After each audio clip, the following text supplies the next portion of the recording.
Bismillahirrahmanirrahim. Assalamualaikum warahmatullahi wabarakatuh. Selamat sore semuanya, rekan-rekan petani di Desa Binakarya, khususnya kelompok wisata tani. Hari ini tanggal 29 November, hari Senin. Kita akan meripel tanaman semangka yang kita tanam di dalam polybag ukuran 40 dengan media tanam. Kita lihat media tanamnya sekam bakar dan kokopit, perbandingannya 21, 2 sekam bakar, 1 kokopit. Semangka ini berumur kurang lebih 19 hari. Kira-kira saya tanam bijinya langsung di sini, tidak melalui penyembelihan. Sekitar tanggal 10 November sudah keluar 3-4 daun. 1, 2, 3, 4.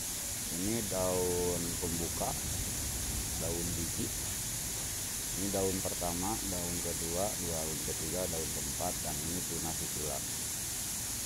Alhamdulillah hasilnya cukup sehat. Mungkin mudah-mudahan ini keberadaannya masih tetap kondisi sehat seperti ini sampai mengeluarkan buah, dan buahnya bisa dipanen dengan sempurna. Aplikasi pupuk yang digunakan, nah ini salah satu faktor penting utama selain media tanam. Kita bahas dulu media tanam. Nah, kenapa kita gunakan sekam bakar dan kokopit? Tujuannya pertama, menghindari kutu dan kuman bawaan yang terdapat dalam media tanam itu sendiri, yang mengakibatkan banyaknya jamur, patogen lain yang bisa menyebabkan serangan hama alami yang berasal dari sekitar media tanam, seperti istilah kalau bahasa Sunda mah kuuk dan atau rinyuh ya, kuradan, artinya kuradan. Nah, sementara menggunakan kokopit dan ataupun mau sekam bakar saja nggak apa-apa, lebih bagus. Nah, tujuannya kokopit ini untuk menjaga kelembaban di dalam media. Jadi fungsinya untuk menghemat air. Jadi kokopit bisa menahan air beberapa hari sehingga keberadaannya lembab. Jadi akar tidak akan mengalami kekeringan. Selama seminggu kokopit mampu berada dalam kelembaban yang dibutuhkan oleh tanaman, oleh akar. Nah, sementara sekam bakar bertujuan untuk tidak terlalu menyimpan banyak air berlebihan. Jadi artinya media kita dihindari dari media yang becek, karena sifat-sifat tanaman sayur atau hortikultura kurang menyenangi media tanah atau media tanam yang becek, sehingga menyebabkan busuk perakaran. Nah, dengan media tanam seperti ini, mudah-mudahan kebutuhan akar bisa terpenuhi. Nah, jadi akar merasa nyaman dalam pertumbuhannya di dalam media sekam bakar dan kokopit ini.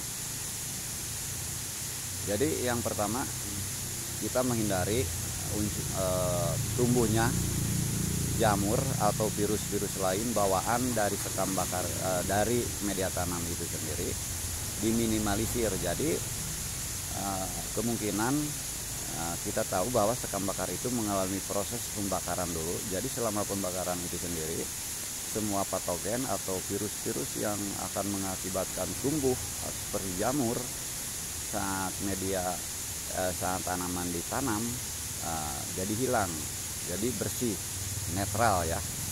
Jadi medianya kita hari ini sudah netral. Nah, kita buktikan bahwa setelah digunakan, kita taruh biji semangka atau disemai di dalam media ini, ternyata pertumbuhannya cukup bagus. Nah, kita lihat daunnya hijau, juga mengkilap. Nah, selain hijau mengkilap, bersih ya, bersih.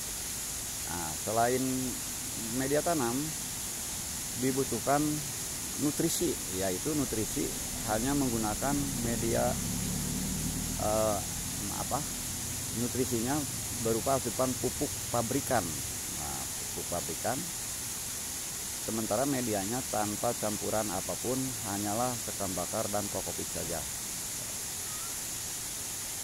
Di sini kita tidak ambil resiko dulu, sementara kita gunakan media yang netral.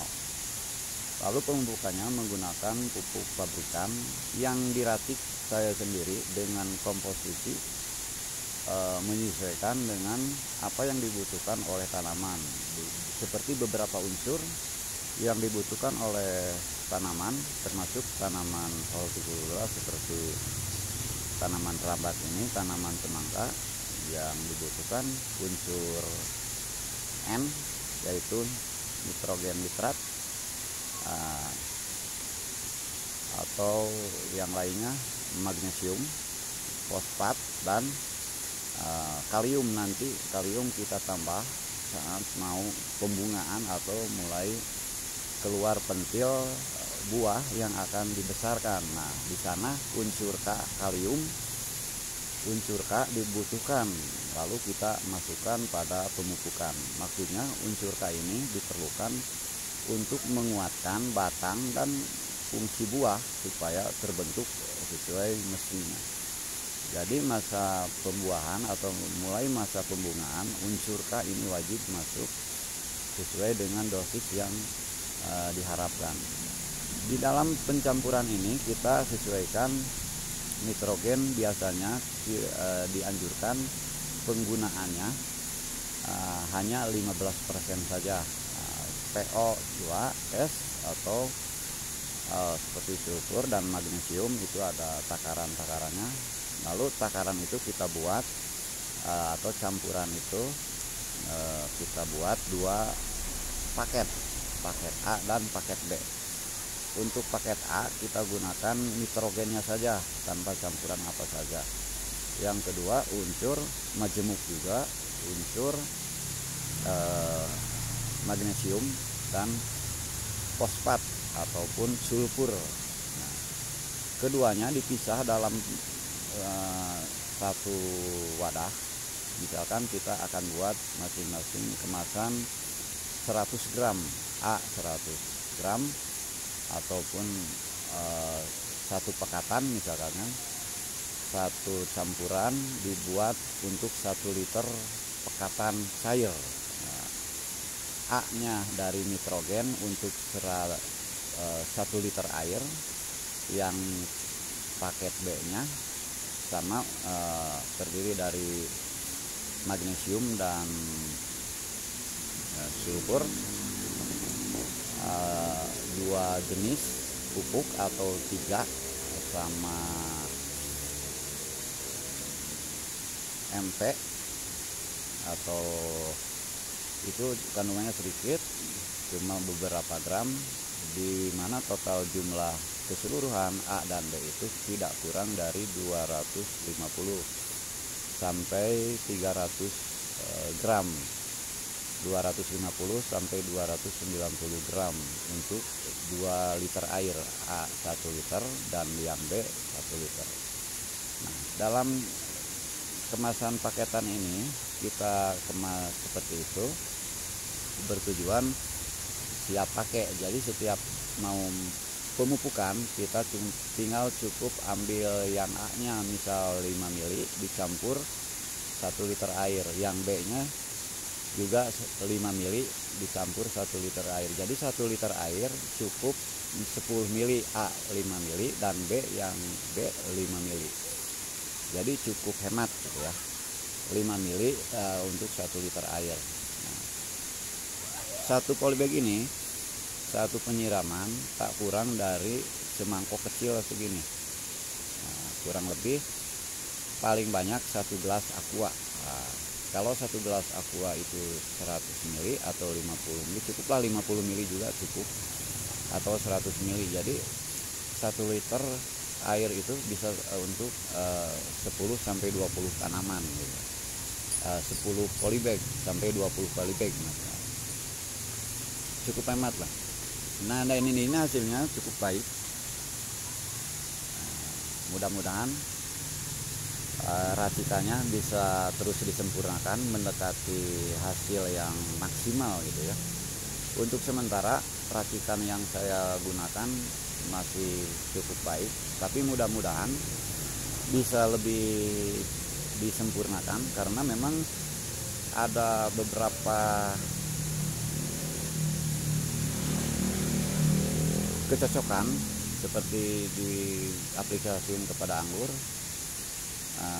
Mungkin ditambah unsur N-nya sedikit ditambah karena pucuk agak sedikit yang pertama itu ya, dan yang kedua sekarang kita sudah tambah, ternyata pertumbuhan pucuk pada anggur udah cukup normal lah, bahkan udah cukup bagus gitu. Jadi bisa dijadikan solusi pegangan untuk pemukaan berulang kali dilanjutan untuk digunakan aplikasikan. Nah, sementara di melon di semangka udah cukup bagus banget, terlihat bulu halusnya keluar sangat baik. Ini dalam ini ada bulu halus ya, kayak kaki orang ada bulu itu, sama tanaman semangka juga berbulu. Nah, bulunya bagus, normal, subur. Pucuknya juga, ujung daun pucuk ini sangat bagus, sangat bagus, kelihatan subur lah gitu, kelihatan normal dan subur. Nah,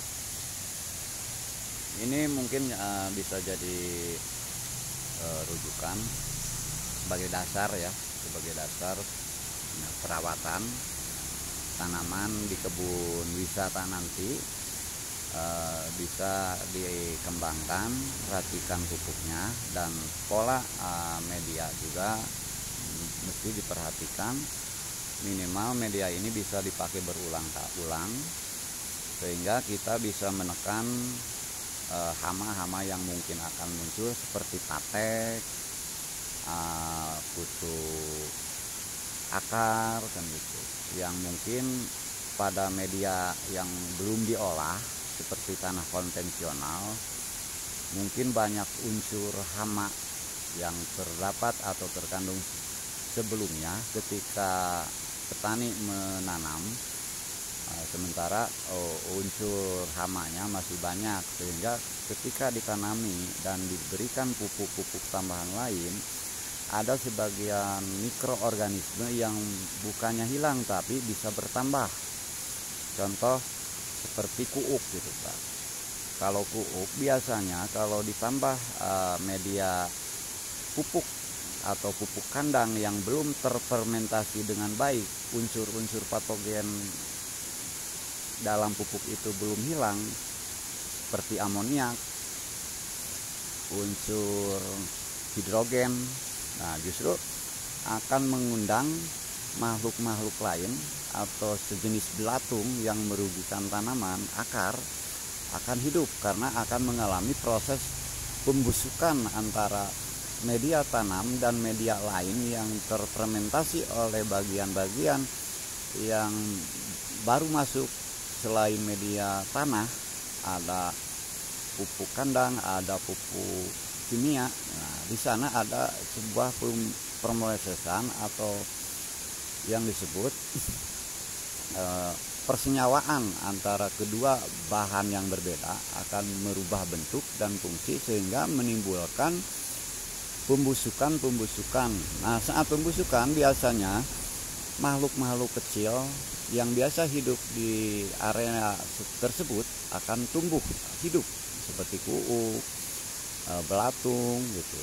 Bahkan yang disebut banyak disebut patek gitu kan, itu akan berkembang tumbuh. Nah, mudah-mudahan dengan pola ini kita bisa meminimalkan serangan hama yang terdapat pada media sebelumnya.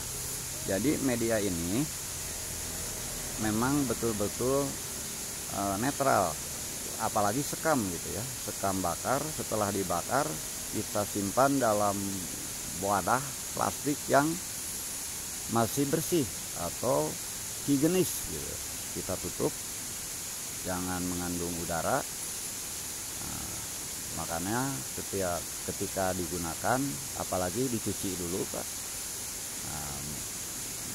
Tinggal digunakan, tinggal kita melakukan perawatan pemupukan sesuai kebutuhan masing-masing tanaman.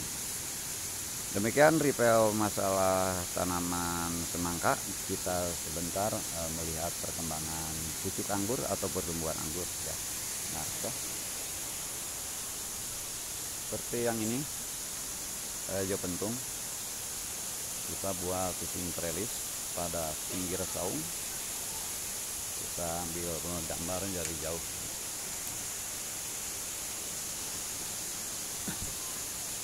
Nah, kita lihat sebelah kanan ada pot anggur berbentuk tanggul rampot, tanaman buah dalam pot, sistem rambat.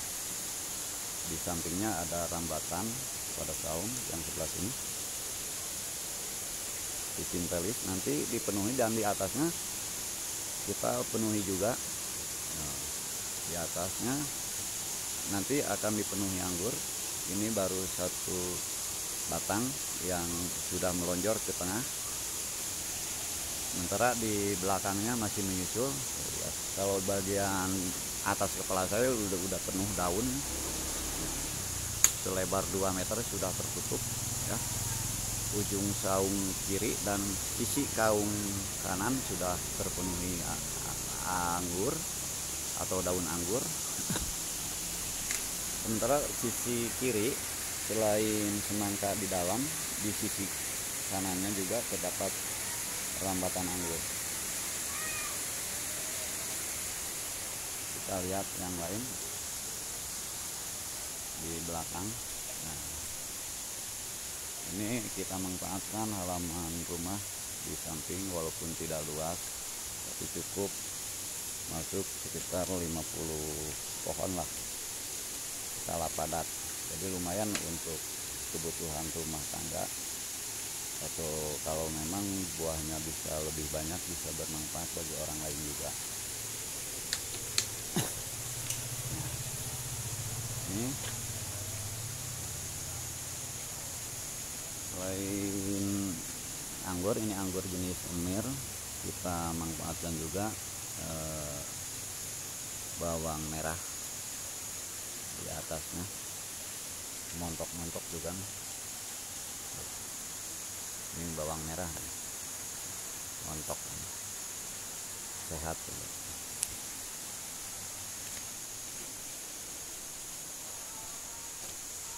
Ada tomat sudah berbuah. Ini juga anggur jenis waterfall atau IFG 29. Di atasnya juga ada bawang, bawangnya juga semok montok. Nah, ini kalau mau dipakai bumbu masak, daunnya udah cukup nih. Jadi kalau kita mau goreng nasi, nggak cari di warung, ambil di sini aja, satu ini cukup nih. Bagus lah. Ini medianya full sekam bakar tanpa campuran kokopit. Ini sekam bakar saja. Nah, ini belum kita tanami bawang karena ini baru kemarin kita tanam anggurnya, masih kecil. Nah, ini juga sama.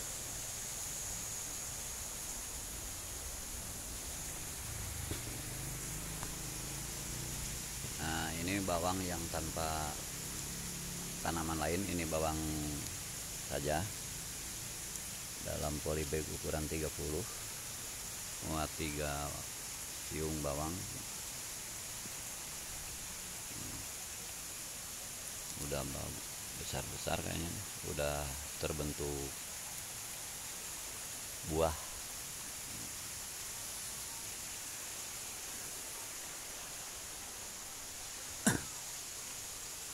Nah, ini sudah terbentuk batang tersier sistem trellis model Y atau double W, atau disebut model bukan Y lagi tapi model W. Kiri kanan ada terpasang. Ini mobil trellis sistem Y sebelahnya. Ini batang primer sudah cukup coklat, panjang sampai ke atas. Ini satu, ini sebelahnya yang diarahkan ke sebelah barat. 1, 2, 3, 4, 5, 6 yang ke barat menghadap miring, yang miring ke timur 1, 2, 3, 4, 5. Jadi ada 11 sama yang ini 1, 12 tersier. Nah, nanti kalau mau dibuahkan ini udah cukup nih kayaknya. Udah coklat, udah berkayu. Kita hitung mata tunasnya 1, 2, 3, 4, 5, 6, 7. Nah, mungkin dipotong di sini aja atau di sini 1, 2 sini potong. Setelah dipotong, mudah-mudahan, dan karena ini masuk masa pembuahan, ketika dipotong tunas yang ini dan yang ini insya Allah tumbuh atau sprout dalam bahasa perangguran.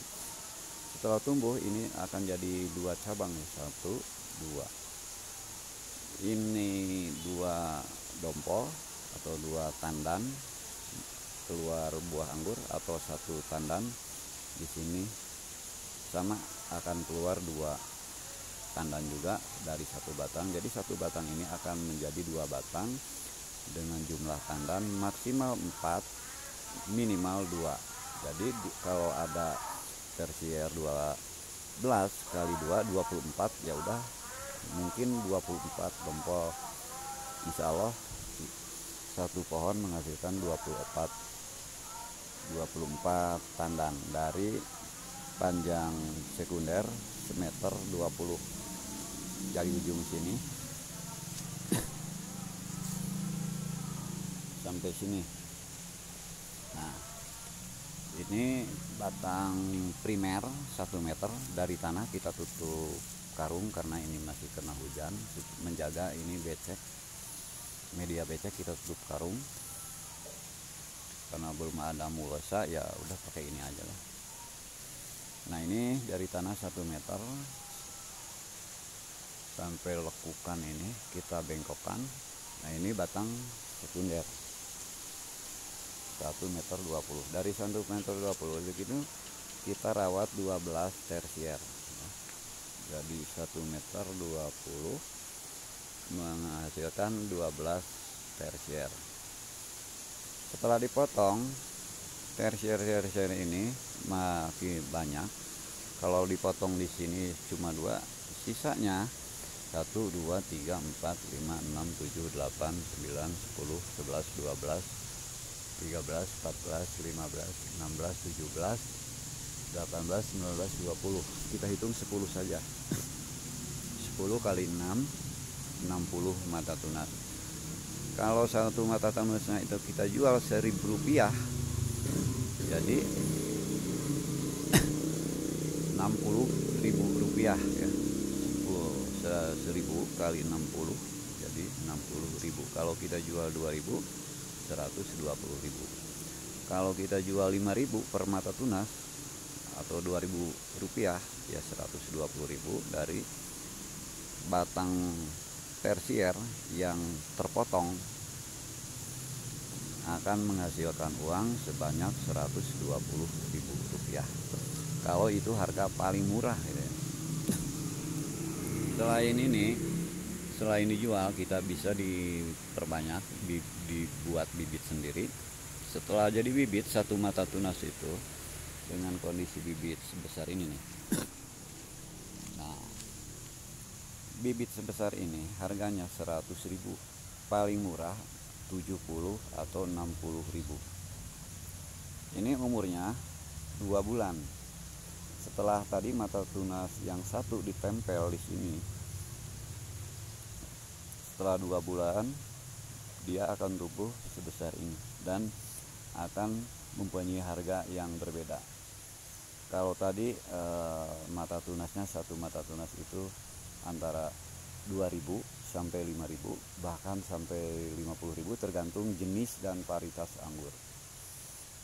Kalau yang biasa hanya 2.000 mata tunasnya, setelah jadi bibit kita jual 50.000 atau 60.000, paling murah 50, ya sudah alhamdulillah lumayan, sudah menjadi stok penghasilan tambahan buat keluarga kita. Ya, mudah-mudahan bermanfaat apa yang sedang kita rancang dan kita kerjakan, baik secara organisasi, kelompok, dan mudah-mudahan perencanaan kita diridhoi oleh Allah Subhanahu wa Ta'ala. Apa yang kita kerjakan menjadi ladang pahala, sehingga pahalanya maksudnya bisa dirasakan langsung dari intensitas perawatan yang baik dan benar. Insya Allah akan menghasilkan hasil panenan yang baik juga, dan mudah-mudahan hasil akhirnya menjadi bisa menutupi kebutuhan kita, ya berbentuk menjadi uang. Demikian update perkembangan anggur mini, kebun anggur mini saya di belakang rumah,